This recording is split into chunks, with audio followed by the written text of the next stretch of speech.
राधे राधे। जय श्री कृष्ण। जिसका जन्म होता है वो मरता है। सृष्टि व विनाश निश्चित है। सृष्टि व विनाश एक सिक्के के दो पहलू हैं। भगवान श्री राम जानते थे कि उनकी मृत्यु का समय हो गया। वह जानते थे कि जो जन्म लेता है उसे मरना ही पड़ता है। यही जीवन चक्र है और मनुष्य देह की सीमा और व्यवस्था भी यही है। उन्होंने कहा, यम को मुझ तक आने दो, वैकुंठ धाम जाने का समय आ गया है। मृत्यु के देवता यम स्वयं अयोध्या में घुसने से डरते थे, क्योंकि उनको राम के परम भक्त और उनके महल के मुख्य प्रहरी हनुमान से भय लगा रहता था। उन्हें पता था हनुमान जी के रहते यह सब आसान नहीं है। भगवान श्री राम इस बात को अच्छी तरह से समझ गए थे कि उनकी मृत्यु को अंजनी पुत्र कभी स्वीकार नहीं करेंगे और वो रौद्र रूप में आ गए तो समस्त धरती कांप उठेगी। उन्होंने सृष्टि के रचयिता भगवान ब्रह्मा से इस विषय में बात की। अपने मृत्यु के सत्य से अवगत कराने के लिए राम जी ने अपनी अंगूठी को महल के फर्श के एक छेद में गिरा दिया और हनुमान जी से इसे खोज लाने के लिए कहा। हनुमान जी ने स्वयं का स्वरूप छोटा करते हुए बिल्कुल भंवरे जैसा आकार बना लिया और अंगूठी को तलाशने के लिए उस छोटे से छेद में प्रवेश कर गए। वह छेद केवल छेद नहीं था, बल्कि एक सुरंग का रास्ता था जो पाताल लोक से नागलोक तक जाता था। हनुमान नागलोक के राजा वासुकी से मिले और अपने आने का कारण बताया। वासुकी हनुमान को नागलोक के मध्य में ले गए, जहाँ पर ढेर सारी अंगूठियों का ढेर लगा था। वहाँ पर अंगूठियों का जैसे पहाड़ लगा हुआ था।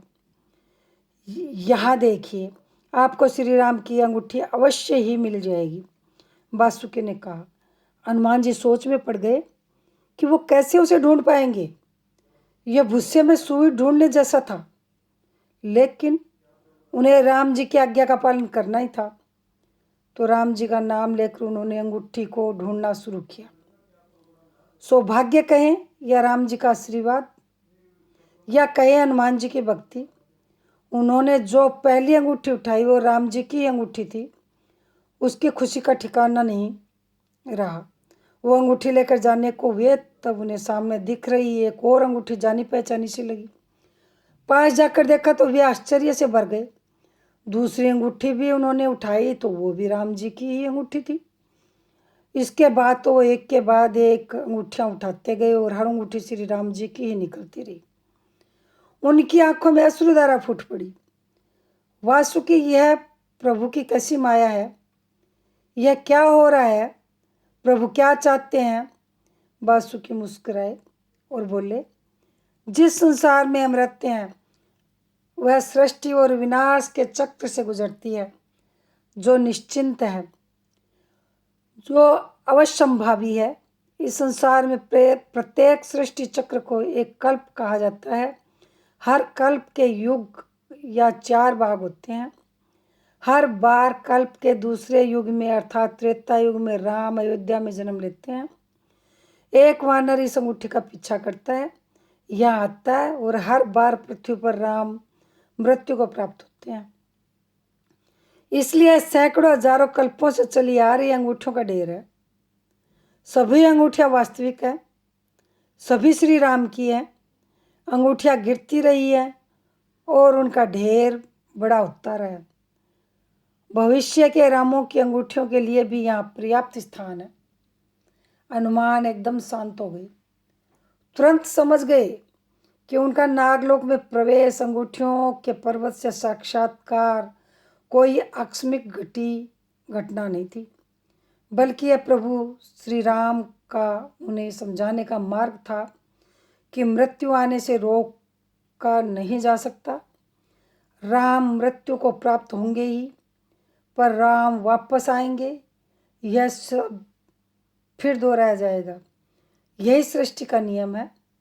हम सभी बंधे हैं इस नियम से। संसार समाप्त होगा, लेकिन हमेशा की तरह संसार पुनः बनता है। राम भी पुनः जन्म लेते हैं। प्रभु राम आएंगे, उन्हें आना ही है, उन्हें आना ही होगा। सदैव खुश रहे, जो प्राप्त है वो पर्याप्त है। राधे राधे, जय श्री कृष्ण। ये जीवन की सच्चाई है। यदि ये मेरा वीडियो आपको अच्छा लगा हो तो मेरे चैनल को सब्सक्राइब करें, लाइक करें, शेयर करें, बेल आइकन प्रेस करें, जिससे मेरा अगला वीडियो आपके पास जल्दी पहुँचे। जय श्री कृष्ण, जय श्री श्याम, राधे राधे।